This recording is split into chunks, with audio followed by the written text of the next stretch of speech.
Betting app promote కేసులో CID దూకుడు పెంచింది. ఇప్పటికే పలువురు సినీ ప్రముఖులను ప్రశ్నించిన సిఐడి ఇవాళ నటుడు దగ్గుబాటి రానాను ప్రశ్నిస్తోంది.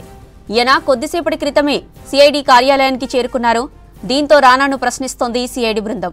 మొన్న విజయ్ దేవరకొండ, ప్రకాష్ రాజ్లను ప్రశ్నించింది సిఐడి. రైట్గా రానా విచారణకు సంబంధించిన మరిన్ని డీటెయిల్స్ మనకి అనిల్ లైవ్లో అందిస్తారు. అనిల్, బెట్టింగ్ యాప్స్ విచారణకు సంబంధించిన అప్డేట్స్ ఏంటి?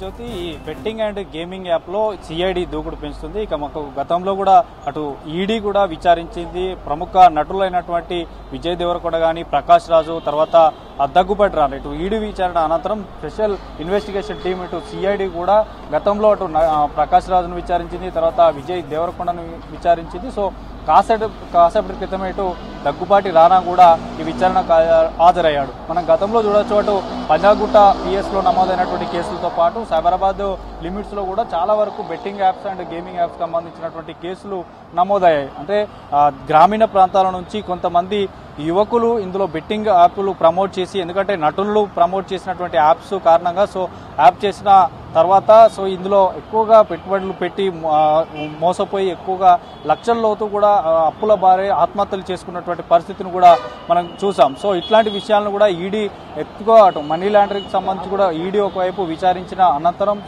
సిఐడి మాత్రం మళ్ళీ దూకుడు పెంచింది. గతంలో కూడా చూసాం, మనకు రీసెంట్గా నటుడు ప్రకాష్ రాజు కూడా సిఐడి కార్యాలయం చేరుకొని విచారణ ఇచ్చిన అనంతరం కూడా మాట్లాడాడు. నేను తప్పు చేశాను, ఎందుకంటే అప్పుడు 2016-17కి సంబంధించినటువంటి యాప్స్ బ్యాన్ అయింది. 2 తెలుగు రాష్ట్రాలు కూడా బ్యాన్ చేసిన తర్వాత కూడా తను ప్రమోట్ చేశాడు. అది మళ్ళీ రిపీట్ కానివ్వనట్టు కూడా విచారణ అనంతరం చెప్పాడు. ఇక మరోవైపు ఇటు దగ్గుబాటి రానాతో పాటు బిగ్ బాస్ ఫేమ్ అయినటువంటి యాంకర్ విష్ణుప్రియ కూడా దాదాపు గంట క్రితము సిఐడి కార్యాలయానికి చేరుకుంది. తనను కూడా విచారణ చేస్తున్నారు.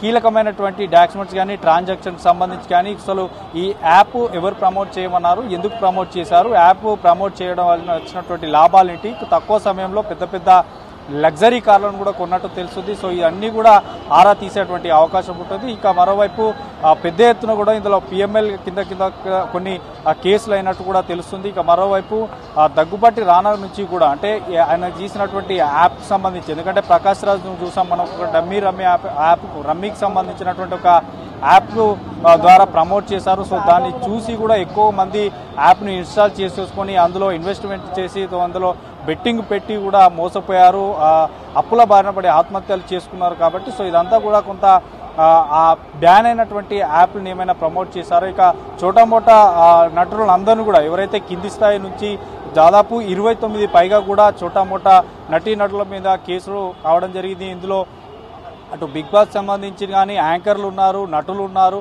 వీరందరినీ కూడా ఒక్కొక్కరిగా పిలిచి విచారిస్తుంది. గతంలో ఈడీ దగ్గర కూడా ఒక్కొక్కరు 2 దఫాలుగా విచారణ ఎదుర్కొన్నారు. తర్వాత ఇక్కడ సిఐడి కార్యాలయంలో మాత్రం మొదటిసారిగా ఒక్కొక్కరి విచారణ పూర్తవుతుంది. కాసేపటి క్రితమే దగ్గుబాటి రానా కూడా విచారణకు హాజరయ్యాడు. అక్కడ అధికారులు ఏమేమి అడుగుతారనేది ఒక ఉత్కంఠ ఉంది. ఖచ్చితంగా ఒక స్టేట్మెంట్ సంబంధించి కానీ, ఈ యాప్కి సంబంధించినటువంటి ఎందుకు మీరు యాప్ ప్రమోట్ చేయాల్సి వచ్చింది, ఆ యాప్ ప్రమోట్ చేసిన తర్వాత వీరు ఎట్లాంటి లబ్ధి పొందారు, ఇట్లాంటి విషయాలు అనేటటువంటి ఆరా తీసేటువంటి అవకాశం ఉంటుంది. ఒక 1.5 తర్వాత దగ్గుబాటి రానా విచారణ తర్వాత బయటకు వచ్చి ఏం మాట్లాడతాడు, ఏం క్వశ్చన్స్ అడిగారు, ఇతను ఏం ఆన్సర్ చేశాడు అనేది చూడాల్సి ఉంది. మొత్తానికైతే తెలంగాణ రాష్ట్రంలో 2 తెలుగు రాష్ట్రాల్లో కూడా బెట్టింగ్ యాప్స్కి సంబంధించి ఇప్పటికే అటు సిఐడి, ఈడీ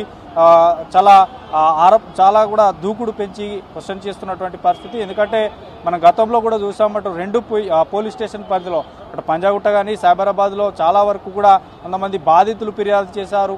మరోవైపు వారి దృష్టికి వచ్చింది. కాబట్టి ఇవంతా యాప్ సంబంధించి, ఇల్లీగల్ యాప్స్కి సంబంధించి కూడా ఇందులో ఎక్కువగా ఉన్నాయంటూ కూడా చెప్పారు. మనకు గతంలో కూడా చూసాము, ఇందులో చాలా వరకు నటీనటులు ఉన్నారు. వారందరూ కూడా ఈ యాప్ ప్రమోట్ చేయడం వల్ల ఇంత నష్టం జరిగిందంటూ కూడా తెలుసుకొని వారన్నింటినీ మళ్ళీ రిపీట్ చేయమంటూ కూడా చెప్తున్నారు. మొత్తానికైతే దగ్గుబాటి రానా విచారణకు హాజరయ్యాడు.